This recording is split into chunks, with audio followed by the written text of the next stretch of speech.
Hello and welcome. It is the Amateur Candlepin Bowlers Tour Singles Knockout, event number 2 of the year. We are here at Ryan Family Amusements in Millis, Massachusetts. My name is Greg Gouillart alongside Dan Castle here on Candlepin Bowling Network. Good morning, everybody. Good to see you all. Let me turn your levels up slightly, and then we should be good to go. So we're underway here on lane 19 for the qualifiers, and Mr. Renaud, Dave Renaud, is starting us off with a hit over on a two pin. I know Dave well. He's been bowling in leagues with me over the years. Oh, raise your microphone. That's the problem. Oh, where is it? Okay. This it right here? No. Literally, you put your microphone higher. Okay. How about that? There we go. How are we? Don't eat the microphone, but come close to it. There we go. All right. This sounds good. All right. Third ball coming up for Renaud. If you're new to Candlepin Bowling, hi. Welcome to this handicapped event where we're seeing the developing bowlers, but it's roll 3 balls. What a shot. Dave just took out the 1-5, took the 1 off the wall, came back to take out the 5 pin. That's a $10 for Mr. Renaud. Play the wood where it falls, or don't, I guess, in this case. Those of you who know Dave, Dave is an attorney. He's also a certified financial planner. From one finance man to another, right? Well, we've shared notes on a lot of things over the years. All right, nice ball by Dave, and that will be a strike. Right in the 1-2 pocket. The 2 and the 5 last to go, I believe, on that one, if I watch the replay, and here it comes. Yeah, it gets in the 1-2 there. I know, it was a 5-9. That was a 5-9. And I have a tendency to watch the actual pins instead of the monitor, so sometimes it may be obvious on the screen, and I'm watching the pins down there trying to glean out what I see. Okay, here we go. So we're fun maxing here. So the Amateur Candlepin Bowlers Tour is a series of events awarding points, much like the Pro Series does, but all events handicapped. Double strike for Dave Renaud. What a start. Not like he needs that 19-pin spot, does he? He wants in. So that puts him at 30, 40, plus some fills after just the first 3 boxes. Get this. So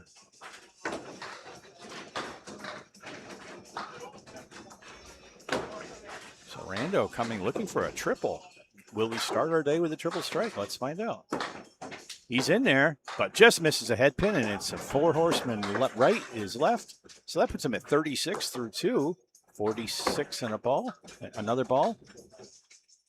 We have a 6 fill on it so far, so that's 52. So let's see what he does with this 4 horseman. He's right in there, and he's got a spare on strike.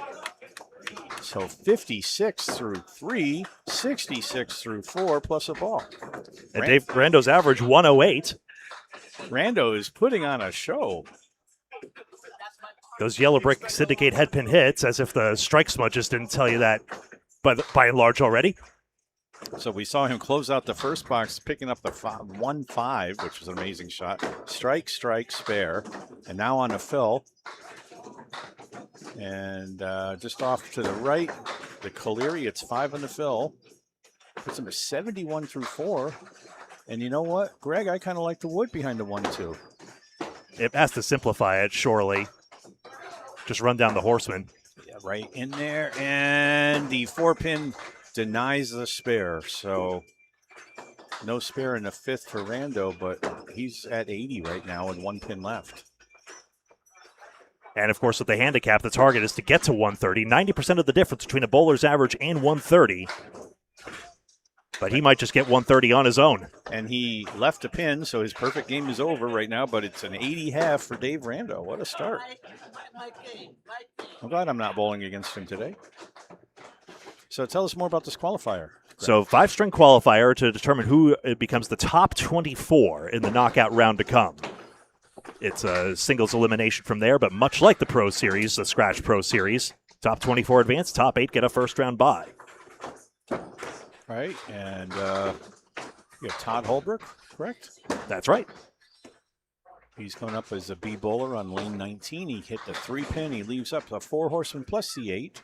How many bowlers are in this altogether, Greg? All told, Holbrook, well, the lanes extend from 5 to 22, so 2 on each, pretty much. Quick maths here. Or I could just look at the spreadsheet here. Oh, that's okay. 65 bowlers, excuse me, only 65. Okay. And in handicapped event, we have lots of skill ranges. Holbrook starts out with a 9-box. But consider he's a 94 average, so that's bang on for him. So he'll want a few tens and spares mixed in along the way, but that 9 is a solid foundation. I'm looking up at scoreboards right now, and Rando's got everybody at the moment scratch for the first 5. All right, Holbrook on box 2, and that got away from him a little bit, but he took out the 10 pin. So, but he got a pin out of it, didn't go in the channel. Beats the alternative with me. I usually just end up in the gutter and just splash everything out. Does not count. I've seen that. Rude. I've done it. Oh, yeah. All right, Holbrook coming back with a 9-pin rack, trying to clean as much up as he can for a spare attempt, and he leaves the 1-2. So good recovery. Still off the head pin, but he's not going to have a throwaway box. Actually, yeah, it's a 1-2. Can't get used to having a monitor in front of me. I always have a monitor in front of me, and I'm always looking at the pins. And that'll be another 9-box, 18 through 2 for Mr. Holbrook. Trying to get chat up as fast as possible. No comments flowing in just yet anyway, just as well, but...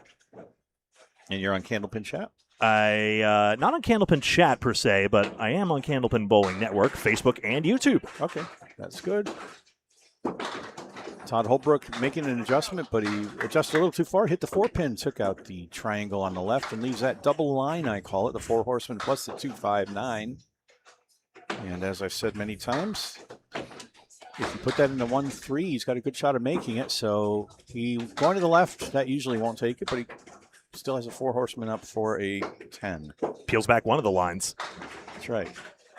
I'm very familiar with that from when I was bowling because it was not unusual for me to use the 6 or 4 as alternate head pins. So I got pretty good at taking out that double line. And now he's going for the 4 horseman. That will get away from him again. He's off to the left in the ocean. And it'll be a 6-box. So now slightly underwater here, but only just. Nothing a spare can't repair. No, lots of time left. And that's part of the key is, you know, if you start off slow, don't let it get in your head. A lot of bowling to go. 5 strings. Make your adjustment. And Todd Holbrook on box 4. He's over on the 6-pin. Gets a lot of action there with a 24-mile-an-hour ball, but leaves up the 1-7-8 in wood in there that I believe is mostly favorable. So head pin hit could take this for his first spare. He's just off the head pin. He gets the 1 and the 8 to go, but the 7 stays up. Yeah, he deflects off the wood first, unfortunately, so this spare gets away just. Should have. So he's 1 pin to go. See if he can get a 10-box. That'll be his first. And way off. I don't know if he's trying to play that wood or not, but it didn't work regardless, so a 9-box. 9 is actually the most common box outcome across all the classes of the ACST, not to be confused with this ACBT, but in the Atlantic Candlepin Singles Tour, thanks to Micah Imperado's stats, 9 is the most common box outcome. Obviously, in Class A, you get more 10s and spares than the 8s and 7s among us mere mortals, but a lot of roads lead to 9. Holbrook on the 3-pin leaves the head pin, the 2 and the 10. Again, I like the wood.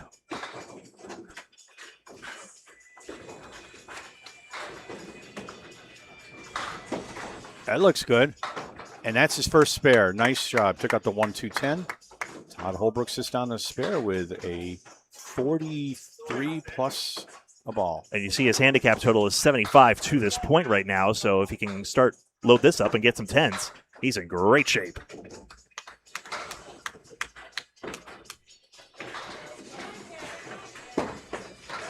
Just getting internet access here. Try as we might, honestly, the internet works quite well here overall. It does. I usually it automatically signs in, but I have been here a couple of weeks. So Dave Rando's back up.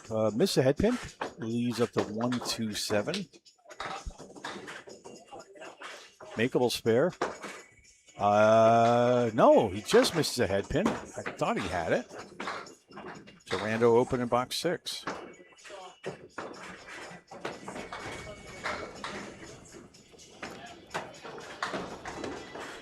Right on the head pin that time, no problem. And that's another 10 bucks for Rando for 90 through 6. So congratulations to last event's winner, Nick Olson, at the 10 stringer at Academy Lanes, nipping Sean Pine just by a matter of a pin or two and prevailing in that long form format. For more information on the schedule, we'll announce it as well as we go, but go to the Amateur Candlepin Bowlers Tour on Facebook. Rando in the 1-3 pocket, little full. The 2, 4, 7, and 6 stay up. To your question in chat, 5 boxes at a time, as you see there. That's right. I'm trying to find this on Facebook, and I'm having difficulty here. All right, Rando misses, picks up one more.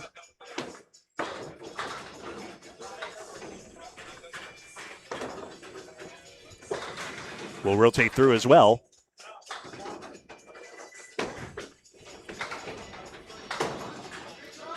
And Rando with a 7 box. So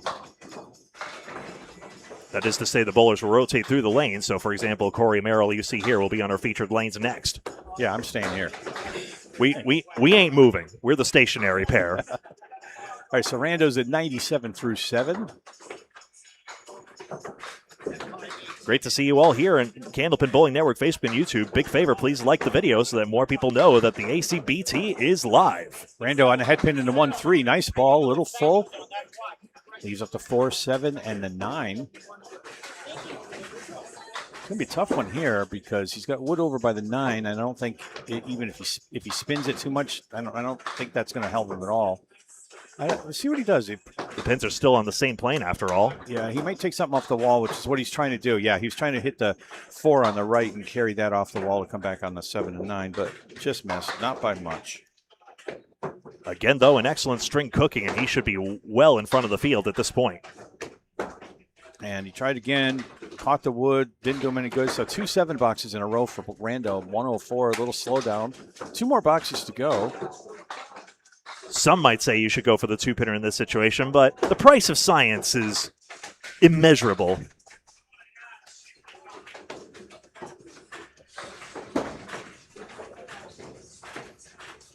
Yeah, I can't get to the Facebook page here. That's Chris Ham on lane 20. I'm very fond of him. He's a frequent out of Ryan Family Amusements Millis. Oh, yeah. He's here almost every day. I've seen him here frequently. Rando, nice pocket shot. Leaves up the 3 and the 5. Chris can surprise you. You can put up some big games once in a while. And, just off the object, so Dave will be open in the 9th. He beat me during one of the bi-weekly summer events they have going on here at Ryan's. I encouraged him a little too well. Coaching your opponent, huh? All right, 9 box for Rando, 113 through 9. All right, so he slowed down after that big 80 half. He's still in pretty good shape, though. Well, still, if you take the long view, 40 boxes to go in this match, so every box still counts. That said, off to an excellent start. That's right, 108 average, as I recall. And Rando to close out game 1, box 10. Nice ball. Light hit on the head pin, breaks up some of the split. 2-pin fight, stays up. So he's left with a 2-10 split, but that wood could sure make things interesting. See if he can deflect the ball off the wood.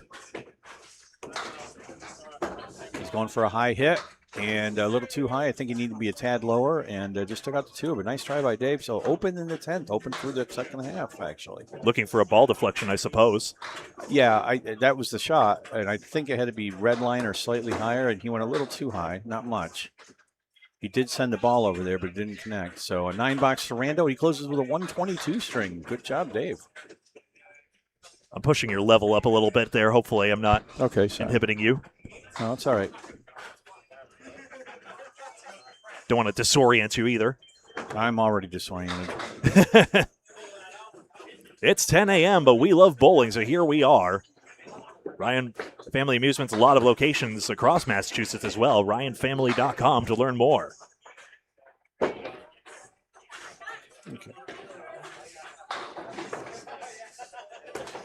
Right. Can you show me the page that we're on here?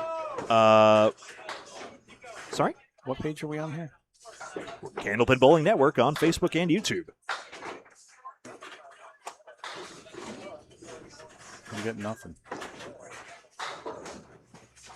At least our viewers have found us. Hello. Good morning. All right, so I'm not. I like to see the chat on my phone, so I can't see it right now. I'm not going to spend time chasing it. Oh, it's right here. Okay, so it's right in front of me, which is the last place I would look. And the monitor will get you. Nice fill by Todd Holbrook there with a 8 fill on his spare. So he closes the first half with 51, and he's got the 2-10 split. And he's trying to cut over the 2, but hook's a little too much, so open box in the 6. Remember, though, 94 average, so he's right on pace. Would love to have this 9 here. I'm going to go for the 10. I'd like to get that 210. Mm-hmm. Oh! Nice. Wow, that wood just didn't work for him at all. Yeah, I mean, it's a nice ego shot, and I love it when I make it. But the right side of the wood, unfortunately, is spun out when you hit the ball there. Yeah. You got to be strategic. All right, Holbrook at 59. Gave him an 8 box. Is that correct? That's right. Okay. Oh, you're right. It was an 8 box. I was just thinking taking out the 10. No, it's my mind how it works. I was thinking all about taking out the 10. I know. He deserved a 9. I know. All right. So Holbrook just took out 5 pins, leaves up the Caleri left. We'll have score updates for you as we go. This is the first string in the first shift. Another shift to come at 12 p.m. and then the singles knockout later on.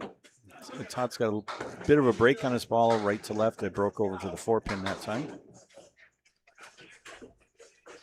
1-2-9 left, and they're still up there, so a 7 box. 66 through 7 for Todd Holbrook. An Atlantic Candlepin Singles Tour bowler, at least at one stage. New president Micah Imperato, effective next year. Of course, the playoffs already in full swing. Oh, we've had some great playoffs, too. We really have. All matches on the Atlantic Candlepin Singles Tour Facebook page and most on Candlepin Bowling Network. All right, Holbrook missing. The headpin leaves up to 1-3-7-10. That'll be a toughie for him, for any of us. I don't think that wood covers the head pin. It might. It's behind it a little Cap, bit. maybe. Well, it worked pretty well. Almost took out the 7. If it goes straight at the head pin, it's liable to deflect the ball. So in that sense, it's a safer pinning play. And again, those 9s significant, which would get him to 125 if he had running 9s. And that time his ball didn't break, so he's got a 9 box, 75 through 8 scratch. And what did Rando end up with for his handicap score? 122 scratch and then 141 handicap to your actual question. Okay. 19 pins. 90% between the bowler's average and 130. You see it lit up on your screen there. So Todd Holbrook's handicap score is 107. And look at this action he's getting on that. A nice 9 drop, everything but the head pin, and he was over in the 3-3-6 range on that one. I heard one bowler say, as long as you hit a pocket, I think it was Tim Jalbert, if memory serves. Okay, that wood didn't help him take out the head pin, so now he's got just the head pin. He's got to hit it direct this time. Is it just me, or did pin shrapnel fly around somehow? I didn't see it. I bet replay cam did. Let's see. Does something fly down about? Oh yeah, off the. What was that? Something that came off the pin setter. Probably went up first, so chunk of pin, possibly. We may see that come back if that's what it was. You may see on the reset a pin fall down. Not this time. These pins are built to last. Nothing lasts forever, but it's as good as it gets. Box 10 for Todd Holbrook, and that one better than what he started with when he put up down the 10 pin in his second box, but off to the right with 4 down. What do we have up there? 1, 2, 3, 5, 4, 9. And he's just off the head pin. So open in the 10s, just 1 mark for 10 for Todd. He's in his average range, though. And that's important in these matches. 92. 92 scratch. So it gets himself to that 124. 130s, even the 120s is fine. 130 is like an ideal target. Oh, All right, time for bowlers to switch around. we'll take an audio timeout here. String 2 of 5 in just a moment. Taking a look around. One lane is about 4 boxes away, but we'll just get set here. We have some things to do on our end anyway, and we'll be right back with you in just a moment.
Welcome back. String 2 of 5 here at Ryan Family Amusements, Millis, Massachusetts. This is the Amateur Candlepin Bowlers Tour. That's the Amateur Candlepin Bowlers Tour on Facebook as well. Should have just popped in a link in the description as well so that you fine folks can see the scores as well. It will certainly have updated on YouTube by now. Little tiny URL. Trust me, it's legit. And here's Corey Merrill.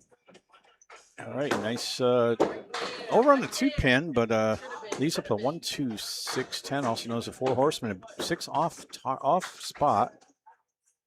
Caught the 6 that time, but only took that in the 10. So Merrill's off to start, leaving the 1, 3 for the third ball. Got him that time, 10 box to start.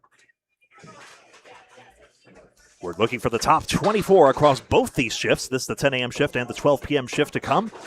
And top 8 get a first round bye. Remember, we're going by handicap scores, 90% to 130. So that 10 box, a really good start. Merrill just misses a head pin, leaves up the Caleri right or left. I'm sorry, I can't tell my left and right on Saturday mornings. 1, 2, 4. There goes the 9 that breaks that. So it's now just a 4 horseman. Massive simplification of the leave. But the head pin stands. Got to hit it. Well, a lot of roads lead to 9, but if he dials in here, he gets another 10. Nope. Oh, almost stole it from the wall, and we have a piece of wood out. Well, look at this. It's still moving. Will it go back on that lip? Take out the pin? It could. But he realizes it doesn't, so that's another 9 box, 18 through 2. No, we've had enough of those viral moments. I've always wondered if, like, perhaps a 10-second on the lip rule should apply here, where if a pin rides up like that, perhaps it should be invalidated. It's a pace of play thing more than anything. Yeah, it's still in motion. So that time he definitely was on the head pin, and that's a spread eagle minus a 10. Tough shot. And through the hole. Just missed the through 2. My proposal, if you wanted to change that rule, have it count on the third ball if that happens. I've always been looking for... If it was on the second, sorry, in this case. I've always been looking for 1 mulligan during the game. That's one of the rules I wanted. But today's not Mulligan Monday, sorry. Oh, all right. 7 bucks for Merrill. Good to see you, Nico Pujar, our social media manager. Storms, huh? Well, the next World Cup fixture is in Missouri, isn't it? So that's where Norway and England are going to be playing in sweltering weather at the moment. So strange storm system moving through, I suppose. I am so pleased to see people showing interest in soccer. This may surprise you, but when I was in high school, I was on our first varsity soccer team. We didn't have a soccer team, but a group of us started playing. In my senior year, we started a soccer team. And I never liked watching soccer. I loved playing it, but I never could watch it very well. But that was something then. And now I've been back to my hometown. They have a beautiful soccer field. It's a major sport there, and they just keep going back. Hey, back X number of years ago, I was one of the founders of this thing. Merrill finds a way to 9. So to see the World Cup in the U.S., that's awesome. 34 through 4 for Merrill. We have bowling tournaments called the Worlds, and it's nice to be international. But wouldn't it be nice someday if we had even more reach than that? 1 step at a time. That's a nice head pin hit by Merrill for a 9 drop, and that is the 7 pin. 1 piece of wood in front of it. There's one in the channel that could be an obstacle if it hits the wood. If he's got to connect with that wood. He's got one to the right that may be tempting too. Let's see where he goes. I'm leaning toward the one right in front of the pin. That's where he's going, and it worked. Spare in the 5th for Merrill. Good shot. He made it look easier than it probably was. Didn't have the full width of that pin to aim at. Now, what I was a little concerned about was that piece in the channel. You see, it's still sitting there. That could have deflected something just wrong off that wood. But at least with the counterclockwise spin, I was optimistic about it myself.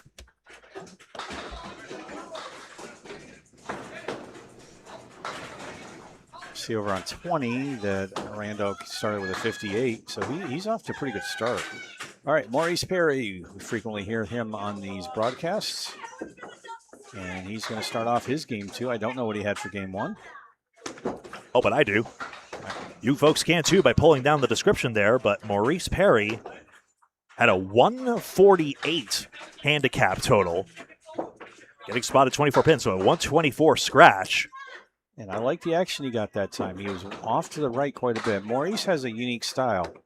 Higher than that, Zach Goodman on the same 148. Marcus Mayer, 156. And JT Lyonnaise, 160. Maurice can't get that 5 Wait. to carry. Oh, there it goes. Spare for Maurice Perry. I love when so I've had a couple of matches with Mo at where he bowls out of Ron's Ice Cream, and I can't figure out that lane. I'm not bowling now, obviously, as everybody knows, but could never figure out that lane. Maurice has it down. But the one thing that's always great about bowling Maurice at Ron's is you get ice cream at the end of the match every time. All right, Mo on the spare fill in the second. I always forget how big Missouri is. That's right. Oh, yeah. Argentina and Switzerland. No wonder Andres Cantor was talking about it. Now the radio interview I heard makes sense. Okay, head pin hit for Mo. 5 in the fill, 15 on the first box. He's left up to 2, 3, 4, 6, 7, or the spread eagle -1. I've spent a lot of time in Missouri myself. So much so you pronounce it the correct way. Yeah. I back in my days when I was a VP of corporate national accounts for a financial firm, I had 2 big accounts in St. Louis. And I'd travel out there regularly. Maurice Perry, one of the Atlantic Candlepin Singles Tour treasurers. Amateur Candlepin Bowlers Tour Committee, Mike Machichi, its new president, Dan Esdale, Corey Alisi, Dave Dorman, Becky Wright, Brian Robinson, Ashley Breton, and Micah Imperato. Thanks, Micah, especially for all the work he does on statistics as well, including the standings board you're able to see here. Mo with 23 through 2. He dropped that on the head pin. He leaves up to 3, 6, 10 with wood in front of it. Should be a straightforward shot. Question being the 10 pin. The wood's flat. He's on the red line, and he gets a spare, second spare of the game for Maurice for 33 and a ball in the third. Man's in a zone right now.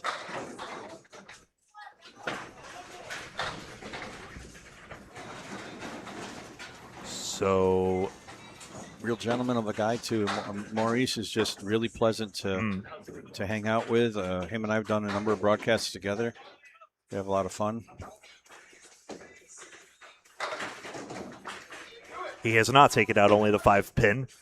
My friend's 2-year-old did at North Star Bowl in Vermont.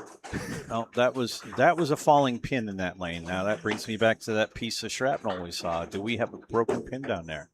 Curious. We don't know, but this sounds like it to me. We'll see if that repeats. Other signs of a broken pin makes a different sound as well. I can't hear him. All right, Mo on the fill. Oh, I know what I've been doing wrong. I've had the wrong headset for you. Let's see if this level adjustment works. Oh, you're having trouble hearing me? Because I hear me. No, I've been making a persistent mistake on audio this whole time. All right, 4 on the fill from Perry for 37 through 4, and he's got a bunch down there. And it worked. Another mark for Mo, and that style of his. He's got a very unique release. He kind of bends to the left, and then he yanks the ball back to the right and puts a significant amount of break on it. And it's working right now. That's a 47 and a ball in the fourth. And that's right. Thank you, Nico. Maurice Perry, our C South champion. No, C North champ. No, he's in the South. He was C South. That's right. I watched C North where Rob Brown prevailed over Skeeter Burse, and they will compete for the Class C title. And Mo played against Kevin Brown. And that's a nice 9 fill for Maurice, 56 at 4, and single pin spare to work with, favorable wood in my belief. So it's double. He's got to go with the wood. And it works 3 in a row, 4 out of 5 spares for Maurice Perry. So good start to this game with 66 on a ball. Excellent beginning. Remember, he was 4th place in this shift to start out, so this should be very good right now. JT Lyonnaise is the man to beat at this moment. He's on lane 22. Maurice comes over to greet us. Everyone appreciates our streams, but some like being on them more than others, depending on the day. Oh, been in front of it and had days when I really wished I wasn't. I had days where it's like, did you see that? That was great. Please do not dig a hole on the approach. All right. Fill ball for Merrill, and a good ball that was. That was an 8 drop, and that closes out his first half with 52-53 scratch.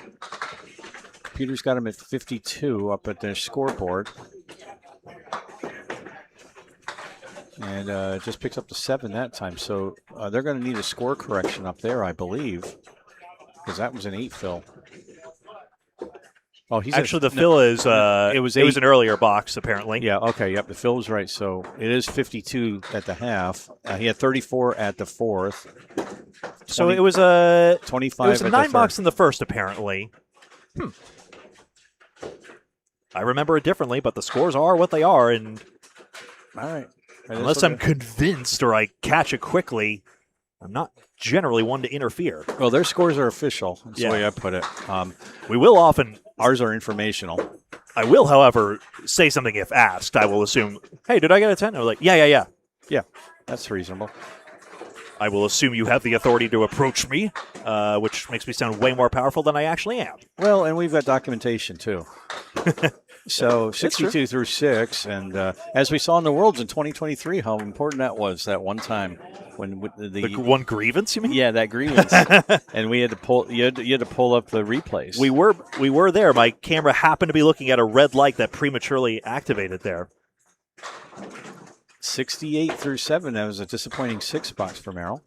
Only really has had one quality leave to look at. Obviously, wants some more head pin accuracy, but it is what it is.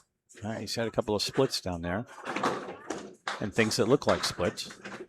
It was a 9 in the first. See, that's the other thing. Sometimes we misremember. Okay, nice head pin hit, and just the 2-4 left. Gets another thing to look at. Okay, that's makeable spare. Got to hit that 2. Avoid that wood. That'll deflect it. And that's exactly what happened. Is he going to come back? No, he caught the into that wood, and that deflected him away from the 4. So... Ball weighs less than the pins, to your point. Unfortunate, yeah. And that's another 9, so 77 through 8. We need a mark to get to 100. I only show the misses if they're instructive. You see it here. Yeah, watch. Just. That's what I was saying before the shot, is you catch that cap, and that's not going to go. He had to get on that 2 just right, and even then you could have plucked it out. So it was not a gimme. Pickled between that and wanting to play the 2-pinner on the inside, which is ideal in most circumstances. Right. And that's a nice pocket shot for Merrill. And all the horses are down. The kingpin is up, just the 5. Wood's behind it. Did we see that clip of Weeper getting denied to the strike? Yeah, I did. There it is. And a spare in the 9th. Good time for that. It was on Tony Levesque's page, that's right. And that was it. That was a harsh rule where, when the pin sweep is in motion, the text of the rules is very clear. You have to take that as a reset, but... Which is a big difference from 10-pin, to tell the truth.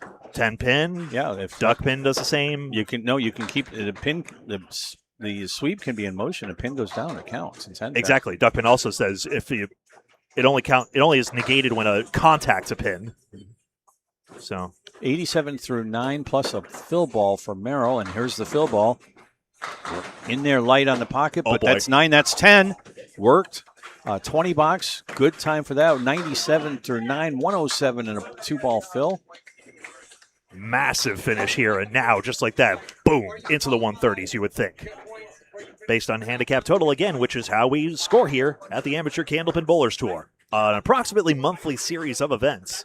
We saw in the playoffs in the C division recently, Ryan Prowse versus Matt DePiro. And DePiro, coming down to the 8th box of the last game, was down 35 pins. And he put up a strikes spare combination, ended up winning by 4 pins for the total. Unbelievable. He thought he was done. It came down to the fill in the 10th box. Strike spare.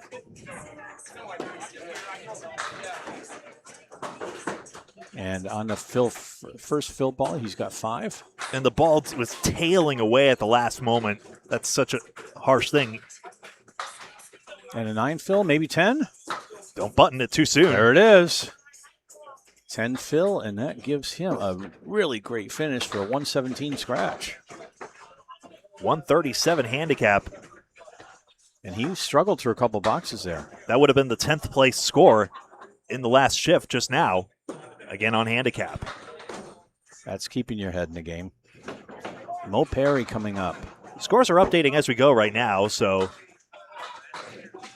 All right, Maurice Perry put up 4 spears out of the first 5 boxes. He's at 66 in a ball right now. Remember to click on the description to follow along with the statistics for yourself. And he's doing a score correction from Merrill. And he's got it. The 117 is official. They definitely all went. All right, so Perry's coming up. He's at 66 in a ball. First ball will close out the first half of his game, too. We know he's in the Class C final. Class A final will feature Charlie Collins versus Josh Daly. South versus North. A battle of 2 Academy Lanes Worlds team members. Okay, and that Phil, looks like Matt DePiro was just messaging me. Did I get his class wrong? Are they C or D? I don't recall off the top of my head. But Perry put 7 into Phil for a closeout of 73 for his first half. He's got the 4-7-10 split. I was told there wouldn't be fact-checking. I was told there'd be cake. The cake is a lie. Oh, nice try by Maurice. It went over the 9 spot. That was darn close. Went to the 4-7, kicked the 4 back over to toward the 10. I believe it was a 4. And the way he's bowling, you never know. And there's a 10 box. So he is right now 4 out of 6 for marks. And just about got that one, too.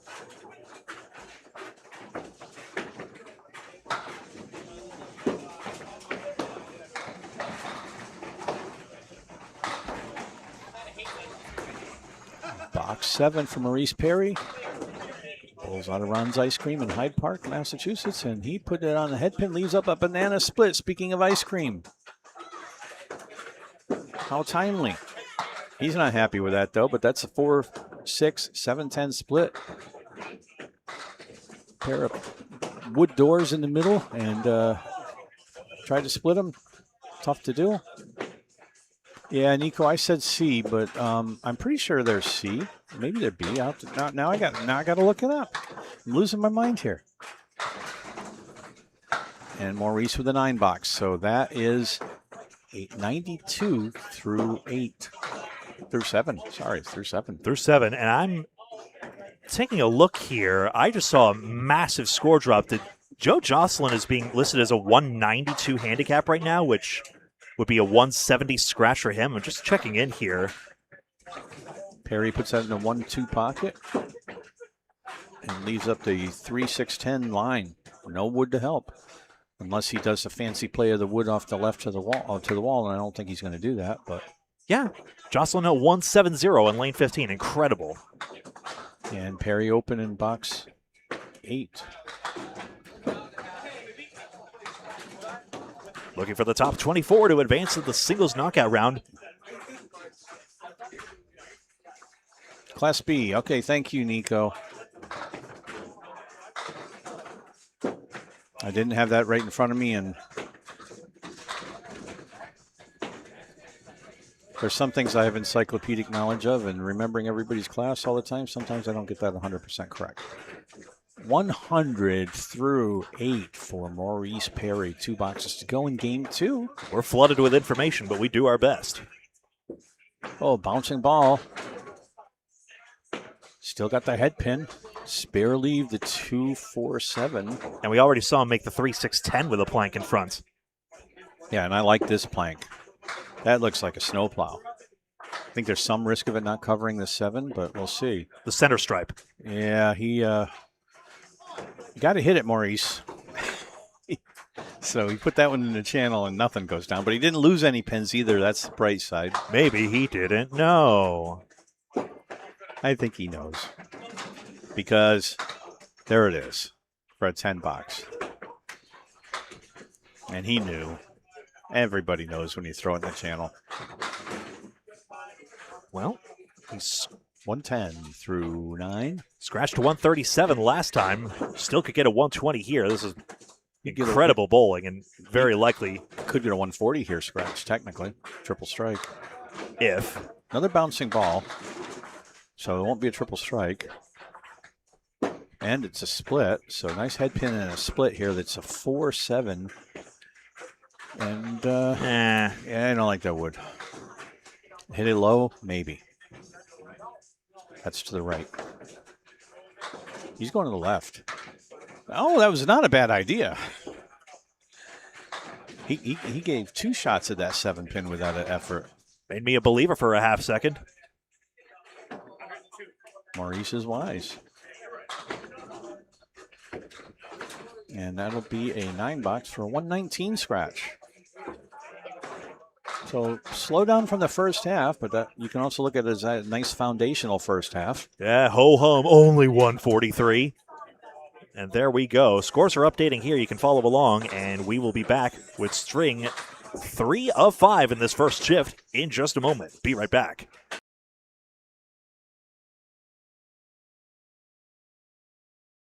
Estimated wait time about 3 minutes. Thank you for your patience.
Welcome back. String 3 of 5, in fact. Once I update this text caption here at the Amateur Candlepin Bowlers Tour singles knockout.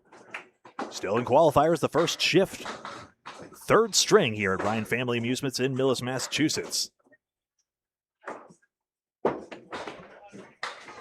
Mike Machichi, our president here of the ACBT, up now on lane 19.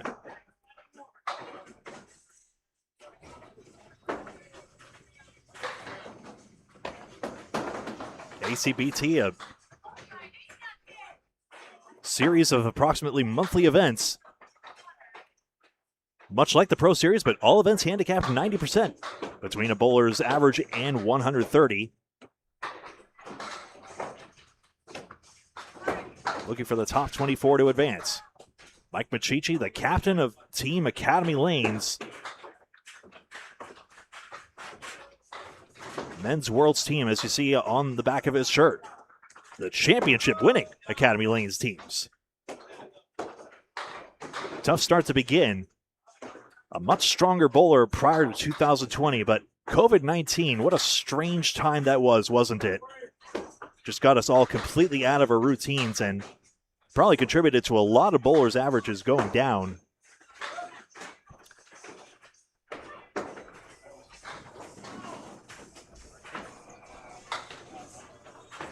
Sometimes it's hard to keep track of, was there a 2021 championship of this, or did we lose that in addition to 2020? Not many sports leagues, of course, then again, were able to get championships in 2021, so there you go. 4 horsemen here on the third ball.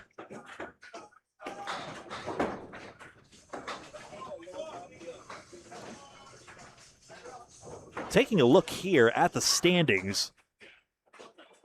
As soon as it'll load on my machine, excuse me. Joseph Jocelyn now on 327 in the lead after a 192 handicap, a 170 scratch. Gerald Hubbard, second place on 300. Maurice Perry, we just throw that 143. He's now in third place on 291.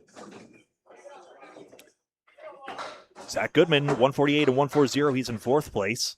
Marcus Mayer still holding on in fifth place, 278. JT Lyonnaise had that 160 earlier in sixth place, 277. Dan Esdale, 275. And Peggy Donnelly, 131 and now 140 to get him up to 271.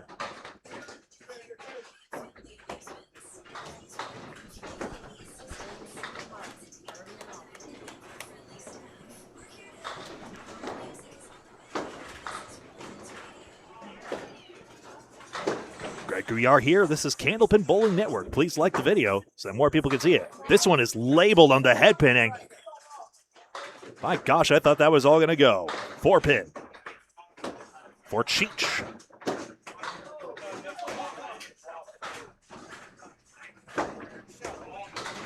Just overthrew it. I'm going to raise this pin cam up. I'm just realizing it's a bit too low, and you've probably realized it as well. Better late than never. It's a 9-box, and I'll get this fixed up in just a moment. Dan Castle joining me alongside. Okay, I was just having a conversation with outgoing commissioner of the ACST, Dan Finn. So apologize for the absence, but it's always useful to spend a few minutes with Mr. Finn. And Never heard anyone. We're watching Mr. Machichi, Mike Machichi. And almost, Gregory. Almost. Oh, gotta be quicker than that. Oh, nice try by Mike to pick up that half. Worcester. He's got a tough half going. And now it's a 3-2 split. So he's going to have a under 40 half, one or the other, but you can Getting spotted a lot of pins, though. Had that good chance at the 4-pin, just got away. He's had a tough year bowling this year, and the only good part of that is it helps us handicap a lot. So Mike's very respected in the bowling community. Obviously a magnet for the world's best bowlers as well. Absolutely. And his name on the trophy now multiple times to the Academy Lanes. So 33 at the half for Machichi. And who do we have up here? I don't recognize this gentleman. Matt Susi. Oh, it's on his shirt. I've covered Matt before. It's just been a while. So worked at Leda Lanes once. Last time he was on a stream, a great showing. And you see the power of his ball here. look at that. That's a 7 drop. Looked like it'd be an 8, and he's got nice, juicy wood in front of it. And how did they do in their first 2 games? We're going to see a spare here, I guarantee you. Oh, and I was wrong. I can't, but no, I was right. I was right. I usually am. You can't doubt yourself, Dan. It was just slow. Sidewall action takes it. Yeah, Wood looked liable to deflect it. He may have actually gotten it too far left as it happens. He but did. That is a goner. Well, it's always good to have a backup plan. So how do we do in those first 2 games? Matsusi on 252, currently in 18th place right now. That's currently enough, but I think a lot of bowlers are going to want to be in that 260 band, getting that 130 target. On the fill, he let that one go to the left a lot. Especially since the conditions, are fast here, so you really want to. A lot of opportunities for a lot of bowlers to overperform here. Nice shot on lane 20 by Mo Perry with a spare on a Caleri. I saw that as well. Matt Susi was putting a shot on that double line, and he went too far to the right. Still 4 pins up, including my personal nemesis, the stripey pin. There are some, like at Central Park Lanes, they'll take it was an orange pin in that case out. Has no gameplay effect, but some leagues have a special pool. Does Ryan's necessarily? Sometimes, like that'll be a thing that we do, like on the holidays, and there'll be some the candy cane. Yeah, there'll be prizes or scratch tickets available. There's lots of different games that we do on certain events. Oftentimes, it's if you get a strike on if it's the head pin. Right, that too. Yeah, that's the biggest one. Or if you hit it, if it's a head pin in a lot of handicap leagues. And often we'll have games like that at the end of the season if it's especially casual leagues, when there's only 2 teams left to determine the winner and all the other teams are there to bowl, so they'll have some prizes for the other teams. And Matt was on the head pin on that first ball, left up the 4, 6, 7, 10 split, just took out the 10 for the spare attempt, so 3 pins up. See if he goes for that 2 side, and I bet he does, and that's what he's doing. He gets one of the 2 for an 8. Green Bean, nice to see you. Paul, nice to see you, and Rufus, always a pleasure.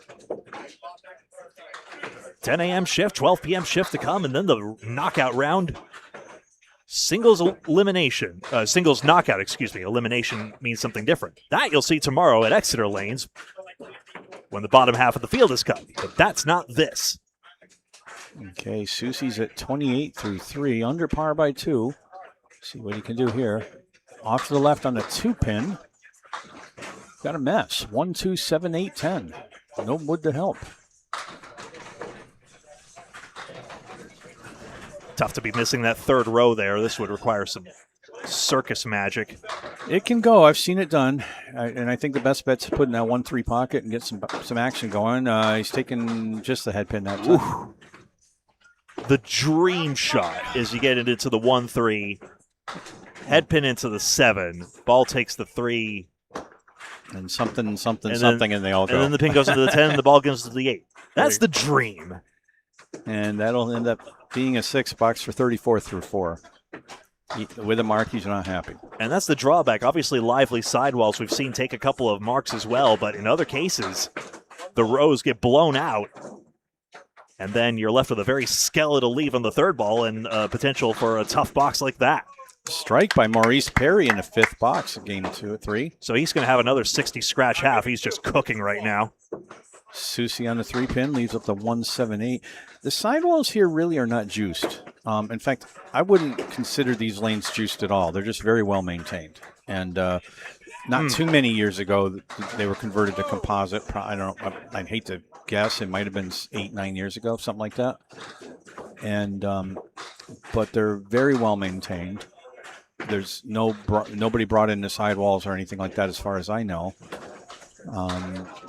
And they just work. The pins are kept clean. And I mean, when Steve Renaud Sr. is the one maintaining it, a bowler of that caliber is going to do a good job with it. He is known for using shoe spray on the pin deck to polish it, and that may be a factor. I don't know if he still does it, but I know he has. And he wasn't trying to speed up everything. He just found it was effective for cleaning them. Dry silicone, a frequent material of choice, but lane polish has been considered as well in the past. Oh, yeah. Now, the good thing is your balls don't come all greasy and dirty when they come back here. So that was a nice hit by Machichi. He leaves up the triangle on the right to 6, 8, 9, 10. He's got his first spare opportunity here. And he's got it. Spare for Mike Machichi. So we've seen the power of one mark already. Like, when you have a handicap as high as that, and we saw how Todd Holbrook had that spare 8, that was all he needed to get into the 124. Mind you, we probably want to see bowlers in the 130s here, but one good ball here, and boom, Mr. President is right back in this. On the fill for Machichi. Got away from him. He's getting some sidewall action. Is it going to take anything else? No, it does not, so that's a 3 fill. There are some folks who would say visualize a plank in front of the front 3 pins and try to get in the neighborhood there. Missing the front 3 seldom works out. Plucks off the 3 pin again. When you've got that double line, you need to be in the heavy side pocket. We have seen that leave a number of times today. It's easy to get. The MK, if you ask King of the Palace folks. Yeah, I've never come up with a name for it, so I call it the double line, but I'm very familiar with it because I'd go through spells where the 6 pin was definitely my alternate head pin. So you get that spare leave a lot, and it's like, well, at least I can get that. Paul Grant's unhappy too. Not a lemon drop, darn. All right, so Machichi with that 6 box. That's labeled. Oh, my goodness. Mike can't get really much of a break here. That's a spread eagle, or what do I call it? Getting the bird. Please refrain from profane gestures on Candlepin Bowling Network streams. Oh, there's been a couple on mine, but I'm not going to name who she was. I have a guess. We do not swear. The bowlers sometimes might. Viewer discretion is advised. This is not a G-rated program all the time. So that's a 5 box from Machichi, and he may be saying some choice words himself up there with a 57. But it is an honest slice of local life as well. Oh, no. The cameras are like way over the top. You're good. You're fine. Yeah, we were asking, a little lady was wondering if the cameras are in the way, but especially after they raise the pin cam for you fine folks, not even close. Trish D'Agostino and I were recently on a playoff match and a doubleheader, and Mr. Nardone was one of the participants and kept coming over to the microphones trying to drop in an F-bomb here or there. We had to almost physically restrain him. Mikey. All right, Machichi with an 8 box, and that puts him at 65. All right, Mike's struggling here.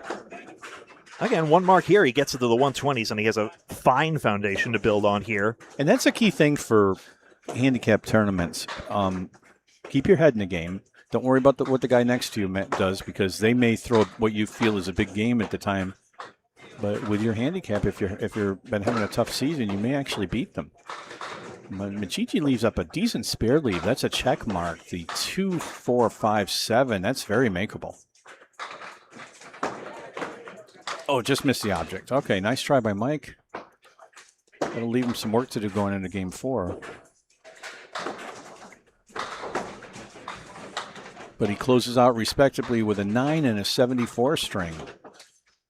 He also had a hilarious video at his workplace where he works at a local market, and he had a hilarious video of him doing like a lip sync.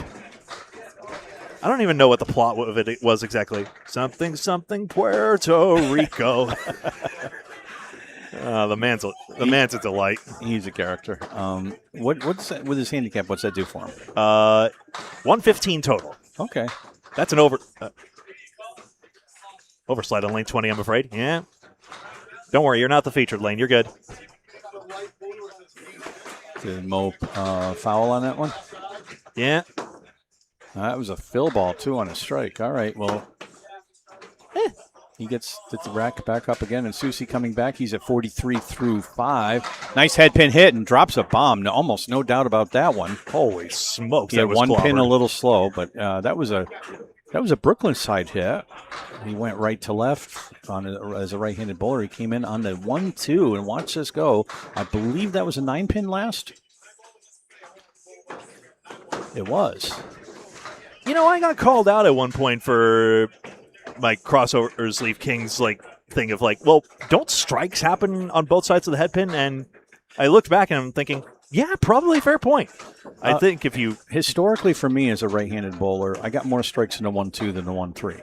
And then I watched some videos and saw that my ball was breaking left to right, which I didn't realize. It didn't do it all the time, so that was a consistency issue for me. But I kept saying, well, I'm supposed to be getting my strikes in a 1-3. Why not? Why does the 1-2 go for me? And it did a lot. So it's hard to say, but that one was a classic break from right to left.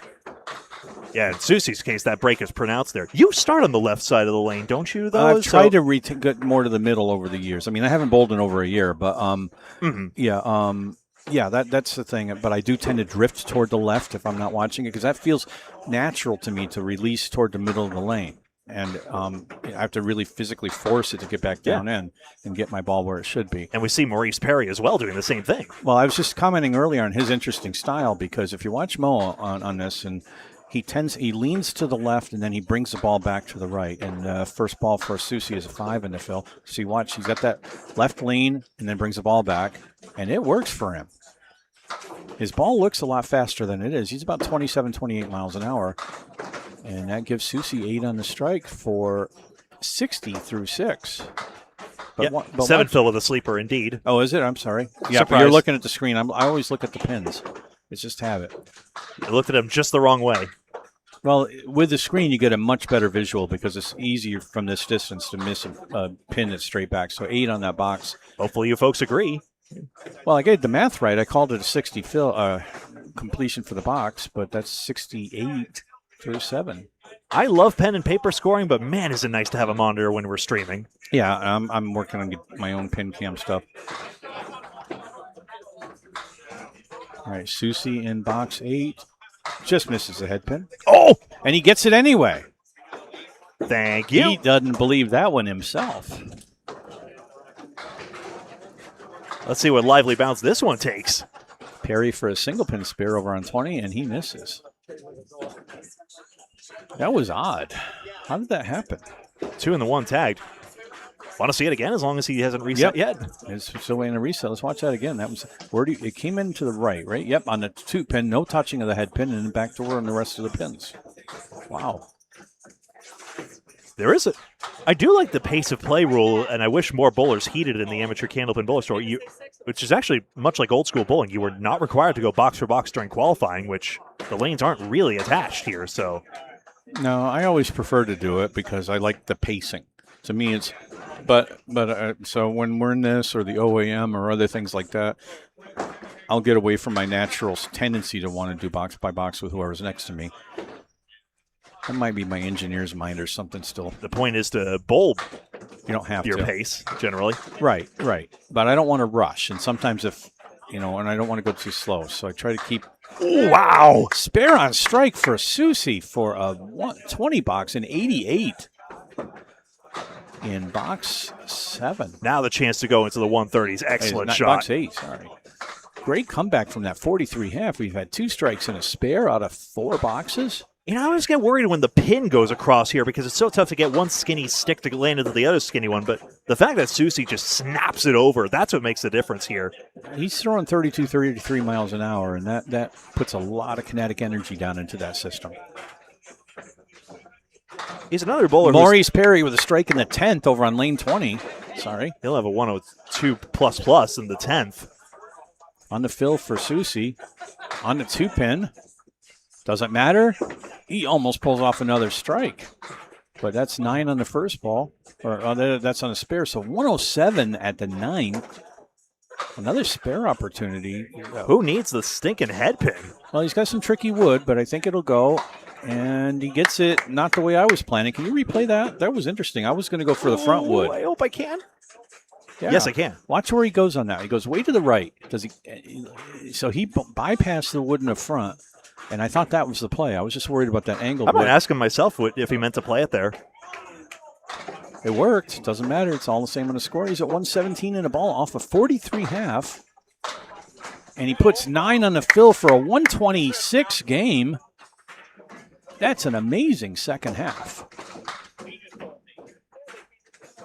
He was at 43 after 5. Excellent shooting there, 145. So that'll go in the scoreboard. You folks can see the link in the description there to follow along. Taking a look around, looks as though we're about 4 boxes away from the next round, so about 4 minutes wait time. We'll be right back with you for string 4 or 5 in just a moment.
Welcome back. Kevin Calcutt starts us off in string 4 or 5 here at Ryan Family Amusements Millis. I'm Greg Gouillart, and that's Dan Castle. We just saw Kevin in the playoffs in the ACST, and he will be leading his division right now for the championship round. First year in the ACST, too. And Calcutt with a 9 after 2 balls. We now know that Alex Patton is the opponent out of D North, having just defeated Joe Coltrera at Riverwalk Lanes. That was just yesterday, so 9 box for Calcutt. Real gentleman of a guy, too. I spent some time talking to him earlier, and he met my new grandson. I was at... that's right. John Ahern checking in. And there's a bird for Kevin with spread eagle, head pin hit. What was he telling you just now? Kevin? No, John. He was. Oh, he's going to finish up his last game right in front of us, he says. Oh. And we are in game 4. So that must mean, is Ahern over on 18? I don't know. But Calcutt with an open box in box 2, just the 3-10. He's got them both, so 10 box. Kevin's very powerful, big guy.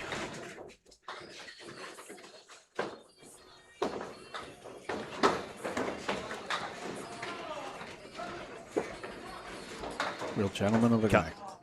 Calcutt is 402 right now. I don't see all the scores on my screen right now, but it's possible I just need to refresh, actually.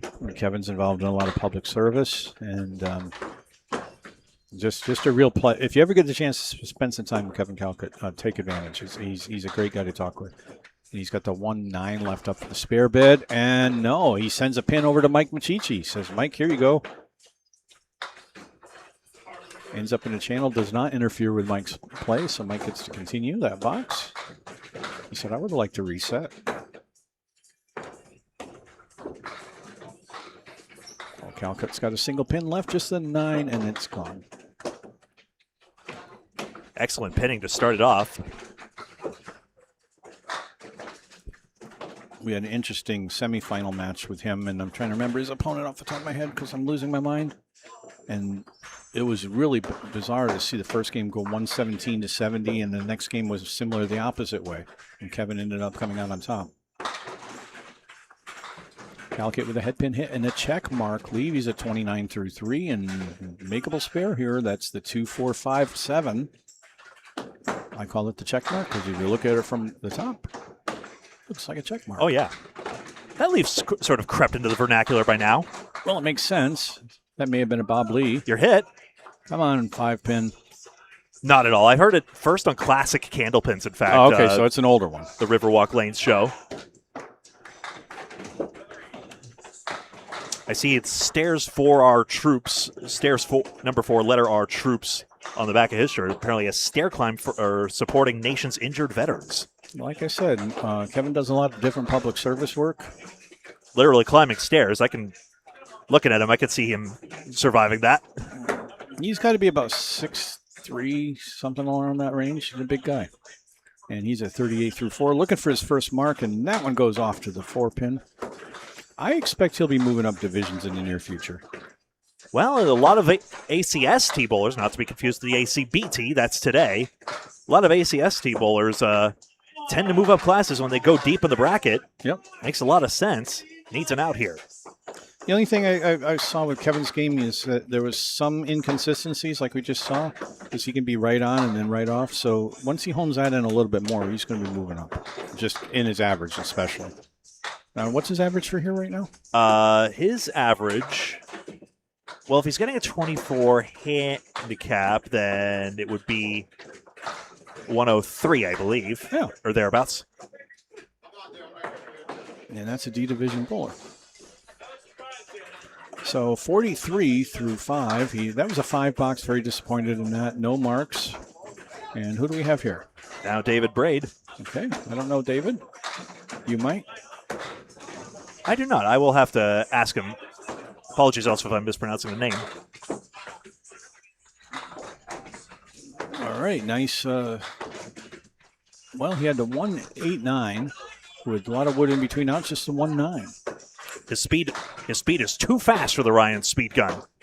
It tops out into the high 30s. Not exactly 40 as some have speculated, but goodbye. Spare in the first, and he's knocked those pins mercilessly. It is quick. Okay. So he will be on a fill in the first box. Greg, will you have the previous scores for these guys? I will. By the way, David's average is 113. He currently, unfortunately, bottom of the shift right now, had a 108 in the last string. Surprises me. He's off to a great start here. Okay, he's on the fill, waiting for the bowlers beside him. Anyone can take part in these Amateur Candlepin Bowlers Tour events. Obviously, there's a lot of members as well who are earning points towards the year-end playoffs, much like the Pro Series. On the fill, big ball on 3 pin, just 3 on the fill. 13 through 1. A half a rack on the left plus a 10 pin. Nick Olson currently top in points. Jeff Davis, Craig Powers, Jordan Stackpole, and Nick Brienzi, 1st through 5th. Full standings available on the Amateur Candlepin Bowlers Tour Facebook page. And there's a 10. 23. I'm a great AI skeptic, but on the other hand, the images have not hallucinated as far as I can tell. Looks like it's turning out pretty accurate data overall. Got a slick blue motif as well. The Amateur Candlepin Bowlers Tour. Full schedule available on the cover image as well on that page. There's a 4 horsemen left. 1, 2, 4, 7 would buy the 1. Next event, in fact, will be Doubles Survivor at Exeter Lanes. Maybe. Oh, come on, 7 pin. Does not go. Still, though, pinning well. So 2 August events following this one, August 8th at Exeter and August 29th at Bowlerama, Sanford, Maine. Playing the wood off the cap into the 7 pin for a 10 box, 33 through 4. Interesting. Or through 3, I'm sorry. Well, he kept it out of the channel, but that's interesting because everybody tell you go straight for the pin. He intentionally went there, and great read. It worked perfectly. I wouldn't have had the urge to go on the cap there, I tell you what. Small target. Then again, I'm just thinking back to Chris Merrill's shot we showed for JD's Gutters against Pub 125 at Mixed Worlds. Had the 2-2 split. Right cap of the wood was basically the only way to play it, but he was risking a bad out as well by playing there because his opponent had a good spare leave, or at least a tenable leave. But he made it, and it was a big shot. Well, he had that left double line and punched it through, so no mark in the 4th. My remarks are clumsy in the moment, but I meant it to be uplifting. He's a great anchor bowler. Always has been. Oh, boy. And that one bad ball at Men's Worlds, well, remember, he dragged his team to the brink there. Yeah. Yeah. One bad ball does not define a career. All right, and that 5 box will not define this career either. Also, henceforth, I will not be making much of a stink about it. Honestly, by now, I think that's well and truly gone in my mind. Oh no, just chips off the 3 pin. Quarter Worcester. Ball was breaking left to right. Still off scale. So again, we've seen a lot of bowlers who have a lot of break on their balls. So yeah, hasn't had a head pin yet. But on the other hand, we see a lot of bowlers like, say, the Matt Zusis of the world who are able to do a lot of good there. That's where that break really hurt him because it looked good heading down and then it just dodged the head pin. Why the launch so strong? Well, the ball weighs less than the pins. It is a balancing act, though. We see that power isn't everything. Good out for him. It can blast away pins here. So he ends up in the 60s as well. As we go back to Kevin Calcutt. All right, Kevin Calkett coming up to do the second half of his next game here. This is game 4.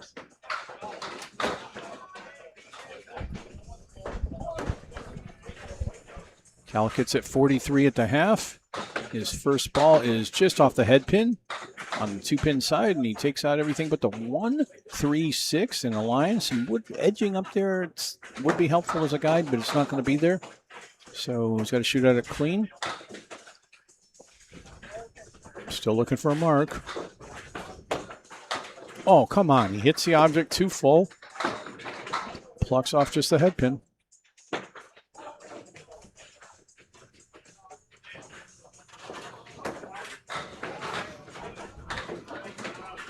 So he still has the 3-6 up there. Calkett's home house is Ryan's Millis, at least in the ACST. Yep. David Braid, I just talked to him. That is his pronunciation. Ball's out of Westgate Lanes in, Brockton, if I recall correctly. Yep.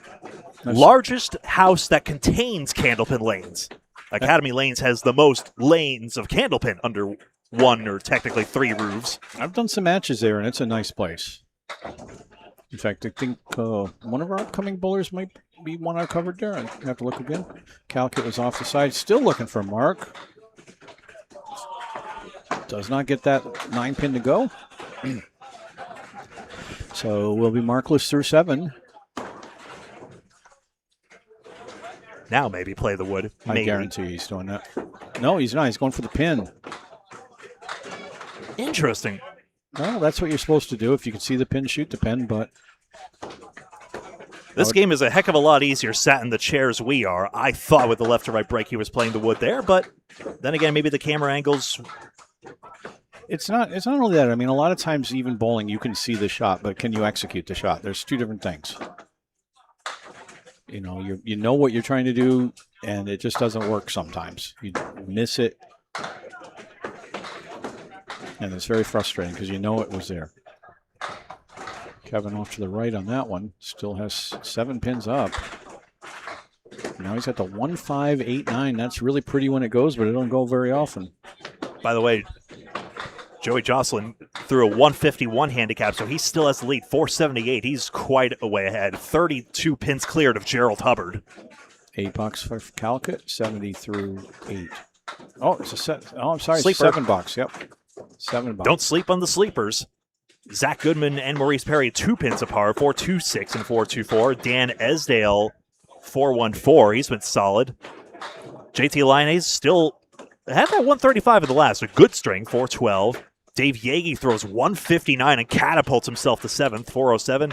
And Jesse LaSalle 140 for 403. He's gone 132, 131, 140. 3 good strings, and now it's got him in the bye position. Oh, nice bid by Calkett, and he gets a spare on a half Worcester right. 5-pin looked like it was going to stay up, but he got some action off the wall, and nice job, Kevin. A little extra bump there, thank you very much. A little full on the head pin, but not much, and he took it out. So, spare in the 9th. Let's see if he can have a good run here like we saw Merrill do. There's a debate of whether you play the half Worcester on the pin side or the curtain side, although my argument is play your pocket. I like to play the curtain side. If you got to catch it just right, but when that goes more often, then if I don't make it, I correct to the other side. So Calkett with a disappointing 3 fill, 82 through 9, and he's finishing off with an open box with a 137 left. Yeah. But yeah, getting back to that point about power versus accuracy, I think the bowlers have the right idea by pursuing power, but of course, accuracy has to come first. But here in the Amateur Tour, it's the perfect place to try that out and experiment while still getting the feel for a Pro Series-like event. I've said that to a lot of young bowlers that, I'm not a great bowler, but, I've coached a few people, and I've worked with a couple of people that are really powerful and get the ball down there fast. And the thing I tell them is, accuracy is more important than velocity. A 50-mile-an-hour gutter ball does you absolutely 0 good. But if you can combine power with accuracy, you got a winning combination. Like that? Like that. That's exactly case in point. Braid blows it up. And that was a no-doubter. This is a slow-mo replay, I promise. Look at this. 1-2 pocket, 1-3 pocket, and goodbye. So he was at 46 through the half, and that puts him at 56 and 2-ball fill.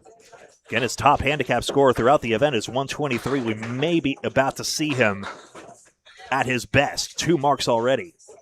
This is a time to make your break. 90% to 130. This is an all-important fill ball in that strike. And remember, still the second shift to come after this as well, so a lot of other names are going to be thrown into the blender. Okay, off to the 2-pin, just 3 in the first ball. You can clean up all of these, that would be great, but at least most of them. By the way, entry count is now 58 by my count. Some attrition. Oh, boy. Well, he got something out of it. Look at this, back door. Yeah, he's going to be happy when he turns around. Maybe he heard the clattering. And that's an 8 fill.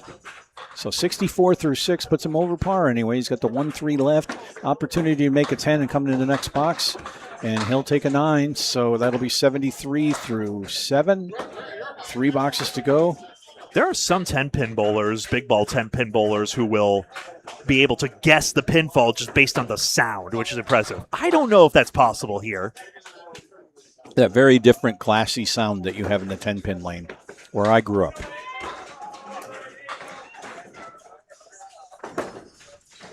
And another one. He's got that down. That was also in the 1-3 pocket, and that was also a no-doubter by Braid. Sorry. Short-term memory is terrible. Long-term memory is awesome. And there you see it. Look at that. 1-3 pocket coming in left to right, too. A little unorthodox. So he is fighting his way into this.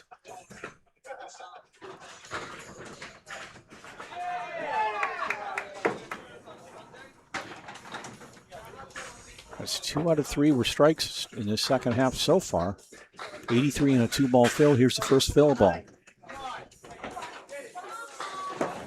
Off, just like last time, he was off to the other side, but this time he got a better result. 7 in the first ball, the 1-3-6 left for the spare. So again, in a fast house like this, the pros can go even higher than this, and routinely we see, say, like 140s. I mean, we saw Joey Jocelyn dump 170 earlier, but... Okay, this would be a big spare for him. Get it on that head pin. Goodbye. I thought that was a little full, but it worked anyway. A 10 fill on the strike.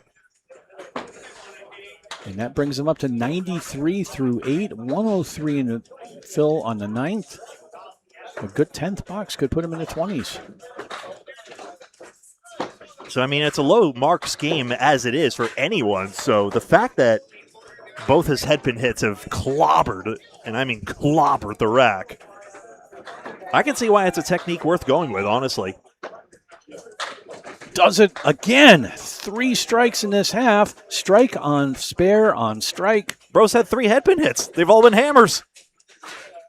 And that's a 3-strike back half if only they were consecutive. 3 strikes in a spare, 1 open box that he made into a 9. And that puts him at 113 through 9, 123 and a 2-ball fill. Easily his best string today. Off of a 46 half. Let's see how he fills this. This could get to the 140s with a big fill. He's got to put another strike there to do that. Often the bowlers who perform the best are the ones, this is not him, but other bowlers say, like, I don't know if I want to be streamed, and then they just have their best. It's just like, I like this. It's always fun to show a big string up there. Look at this. No, he's off. All right, that's 5 in the first. No, 4 in the first. Still working on it. All right, so that puts him at 127 if he throws it in the gutter, which he just needs 3 more pins to get a 130. And yep, here it is. 130 it is. There we go. 145 handicap for David Braid. And that is an 80-plus half. It's actually it's tied for the highest handicap score we saw. We saw Matt Susi throw a 145. We've seen Maurice Perry throw a 143, Dave Rando 141. All relative to their handicaps, but a lot of bowlers performing very well. And I don't think it's off here. Having a disappointing first half and then coming back into it hard. All right, well, thanks to all those hammers, we're quite a bit ahead here. We're 5 boxes ahead of some other lanes. We will be right back with the final string in this qualifying shift in just a moment here on Candlepin Bowling Network.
Sorry about that. Had to attend to important business there before we attend to the business of seeing Joey Jocelyn there. Thank you for your understanding. I had to turn the stream on late for that. This is string 5 of 5 from Ryan Family Amusements in Millis, Massachusetts of the Amateur Candlepin Bowlers Tour Singles Knockout. And Joey Jocelyn in front of us had a high single of 157, but as of today here at Ryan's, he now has one of 170. Congratulations on setting the new high single. The pins, hello 4-pin, thank you very much. He's carrying those extras, and it has carried him to first place as of now in this first shift. We're considering both shifts here. This is this single here. We're considering both singles taking the top 24 for the singles knockout round to come. Top 8 get a first round bye, and as always, here on the ACBT, all scores are handicapped 90% to 130. A 10 box here, 20 through 2. I'm Greg Gouillart, been joined throughout by Dan Castle.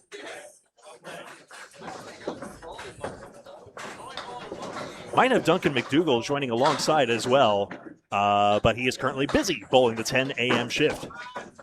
This is Headpin and Jocelyn. Got the wood stopped up there, else the 6-pin would have gone as well.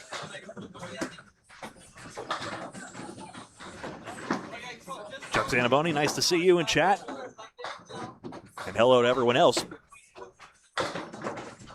One more shift at 12 p.m. after this, and then the knockout round at approximately 2 p.m. Honestly, the pacing has been quite good here, although we are about to bleed into the 12 o'clock shift here. It happens, don't get it twisted, it happens during the Scratch Pro Series as well. And don't get it twisted, I'm not trying to plagiarize Northern Lion here, but it is interesting how I wish more bowlers would avoid going box for box, since, of course, qualifiers are individual. It would just help pace the play here, but this is a wider issue with bowling and not just picking on the amateurs, because that is untrue.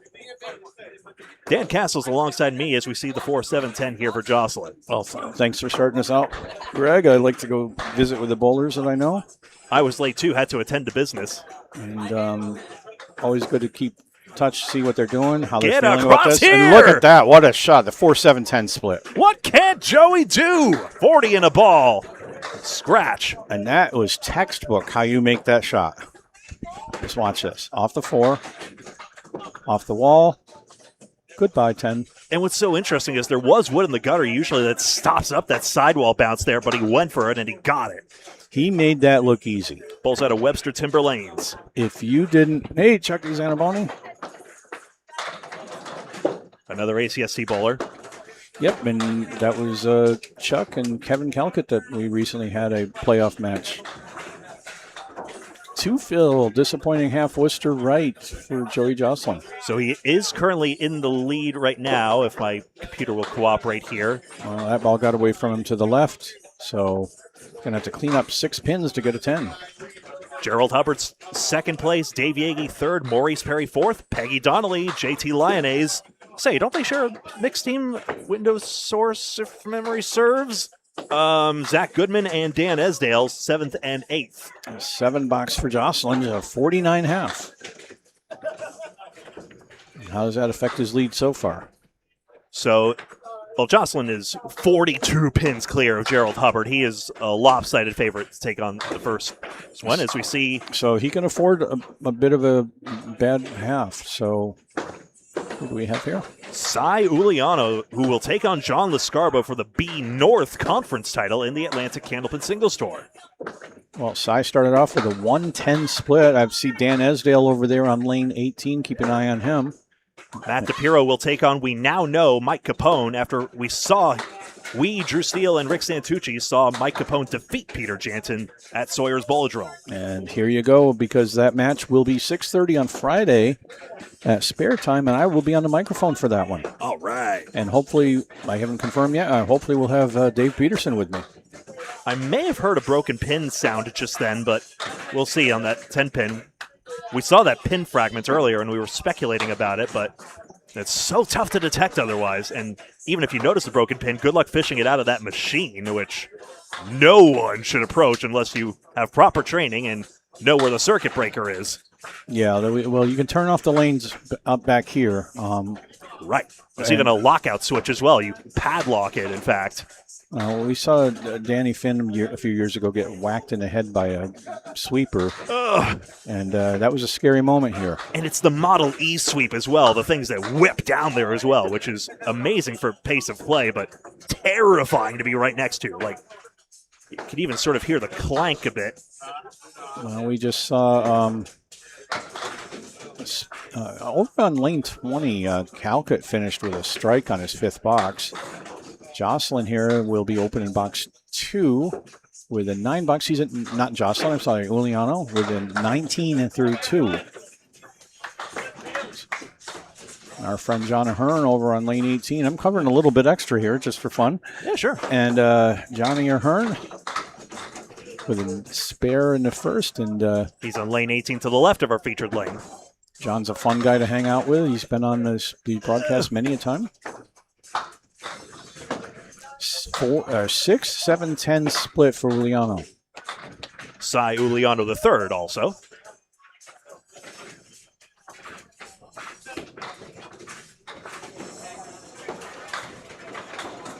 These go, apparently.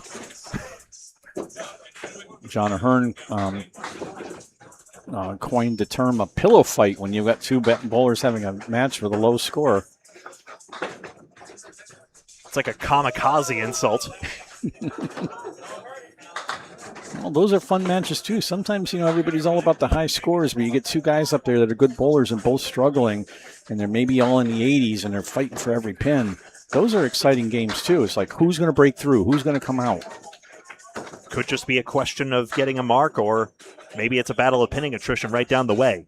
And how are they dealing with the frustration? You take a 110 bowler, and he's throwing an 80-something down there, and so is his opponent. So it's not always about the high score. Sometimes it's about the competition. Uliano with a rough hit over on the 3-pin. He leaves up a 4 horseman plus an 8 plus a 10. Marks are rare in this game, but you get more of those than goals in soccer. And I love it, too. All right, 110 left, still open. Johnny Ahern put up 2 in a row. I'm also half French, so allez les bleus, allez les bleus. I used to be good at French, but you got to use it or you lose it.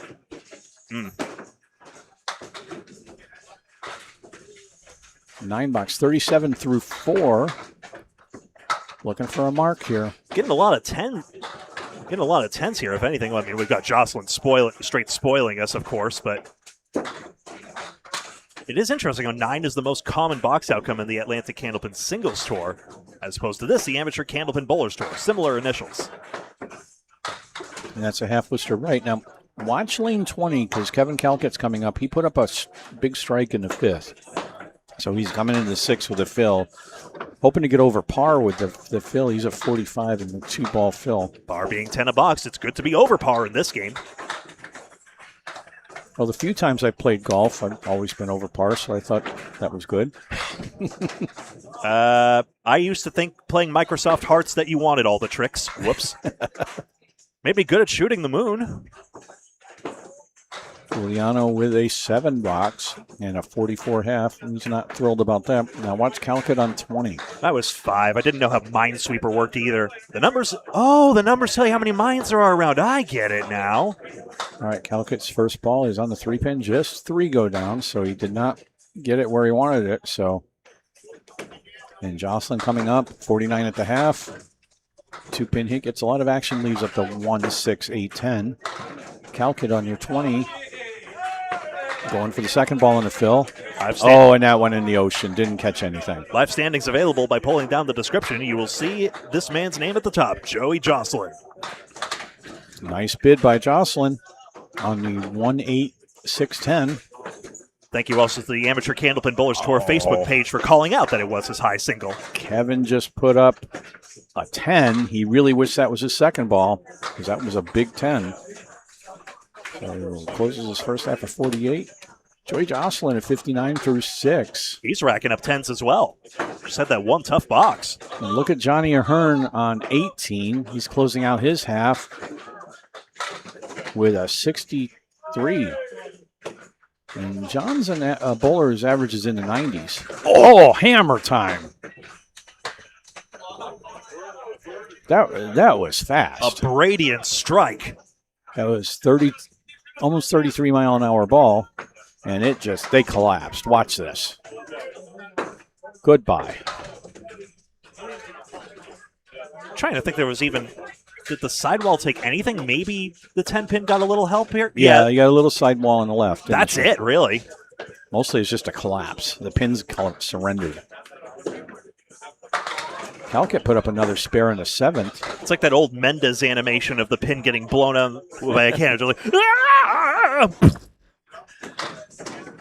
I forget if that was a split animation, though.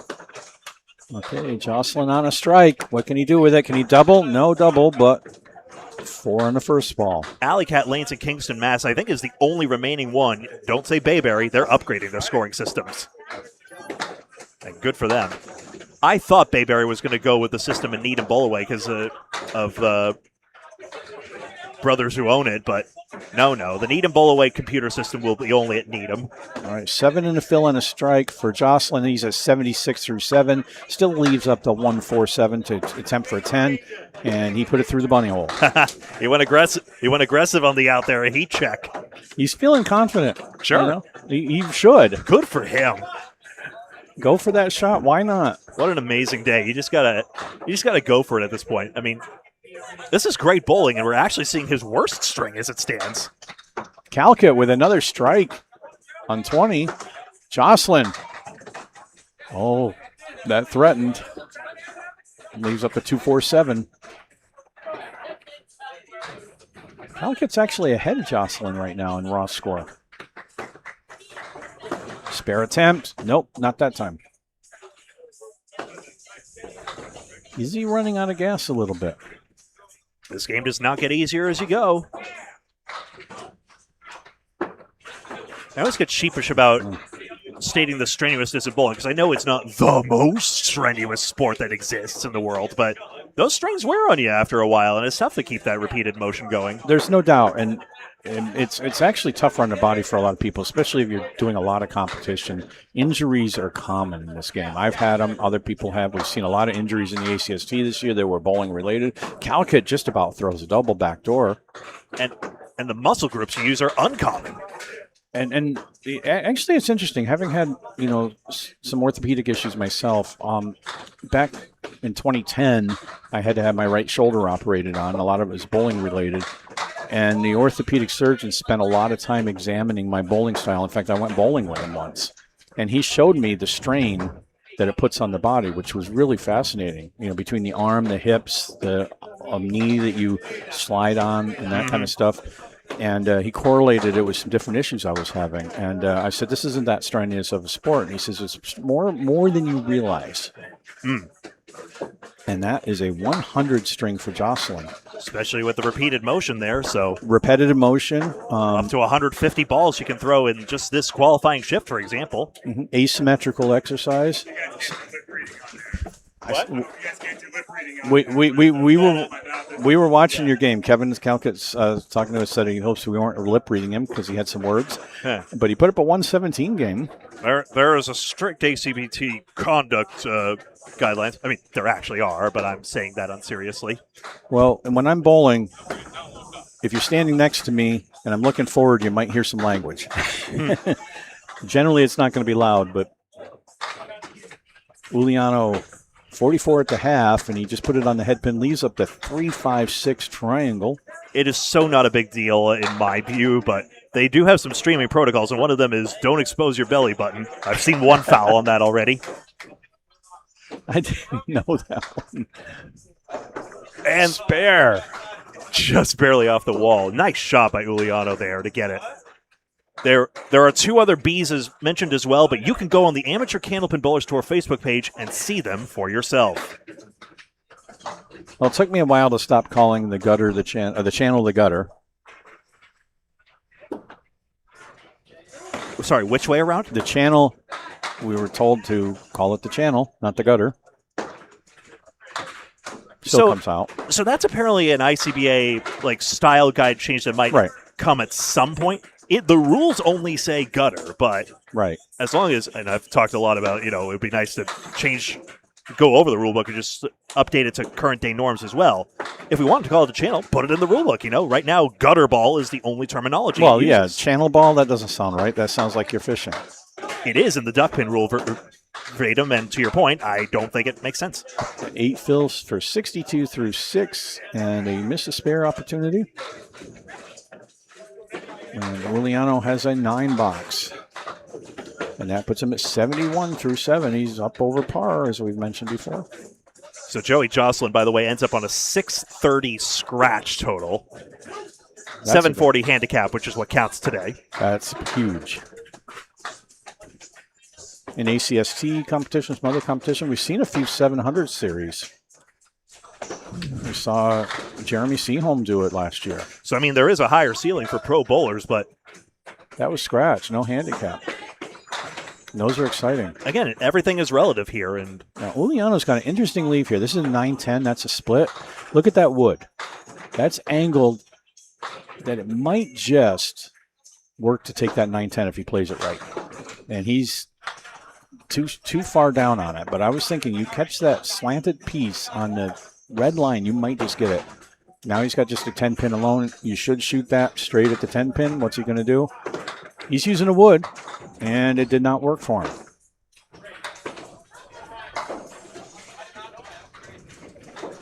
And good to see you, Clyde.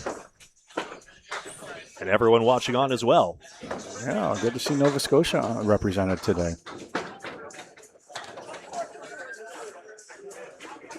I love the Maritimes. If only I could go up there to cover more events. Never been to Nova Scotia, which feels like a bit of a miss at this point. But, for example, the Ladies Internationals, there's another Women's Worlds competition that takes place every year in Nova Scotia, basically on the tail end of Men's Worlds. Over in Halifax, right? Right. Banana split, 4, 6, 7, 10. That wood doesn't really do much. If you know, you know. Yeah. All right, so he put it through the hole. So, gentlemen, will C out of this would be to pick off 2 of the pins, unless you absolutely need the 10. And it's better to avoid a 6. Take an 8. And that's what he does. Didn't get greedy with the wood there, so a tough string by his standards, but It needs a mark for 100. Then what's Juliano's average? taking a look here, so it would be 115, 114 thereabouts. And a tough game for him. He can get there, but he's going to need a double strike to do it. And he threatened on that one. Yeah, having a tough day overall, unfortunately. Well, he's actually got a spare opportunity. It's the 5 and this. Is that the 5 and the 9? And it is. The wood's positioned pretty well. I want to hit it to the left of the red line. I think he's got it. 115 average, indeed. And he does. He was on the red line. So spare in the 10th, 98 in a ball. You can get it over 100. So you can, a possible 108 with a strike. Not too far under his average. Hit that 138 target to start the day. Hasn't achieved it since, but one could say saving energy for the ACST Conference Final. Class B. Got postponed, in fact, actually. All right, 98 in a ball. Here's that ball. And that will be still falling. Still falling. 7 in the fill, so a 105 game. All right, that is it. That is 5 strings in the books here in this first shift, but another shift coming up at right about now at 12 p.m., except it's 10 minutes past. But let's watch some of the sidelines here. I mean, Johnny Ahern over here on the left. Yeah, sure. He's got a 90 through 8. He's beating his average pretty well. Gregory. Oh, you're going way too Gregory. far. Oh, you can see the people. Always good to see the people. So Johnny Ahern here. You see we got Scott Perry over there. I'm not sure I know the gentleman in the white shirt. Did everyone enjoy the field trip? I apologize. It's not just the bowling, it's the amusement, guys. All right, so Ahern is looking for a 10 here.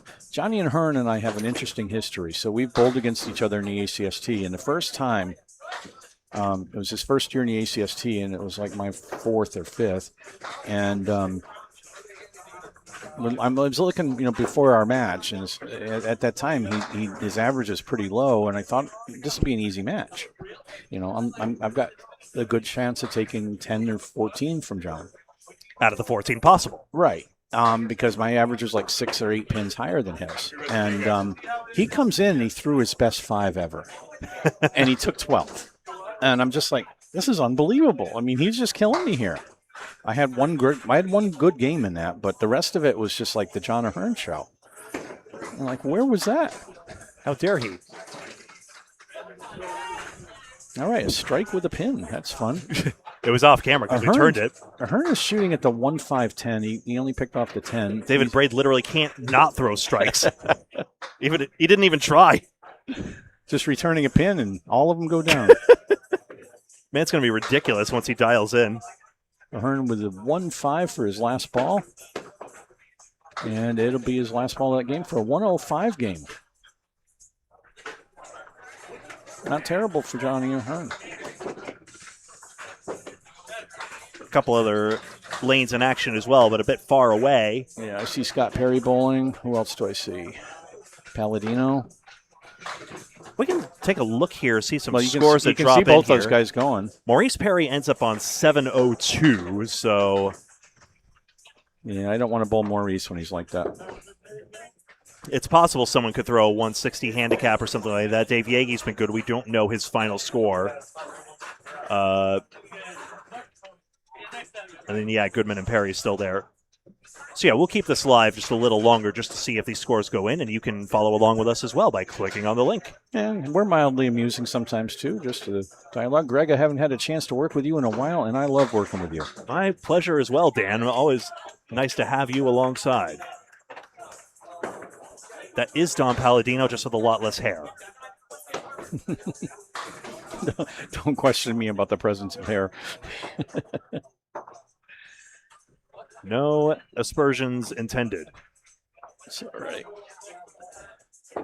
Palladino ended up on a blooper highlight when I showed a ball that got a bit over the lob line the last time he threw one.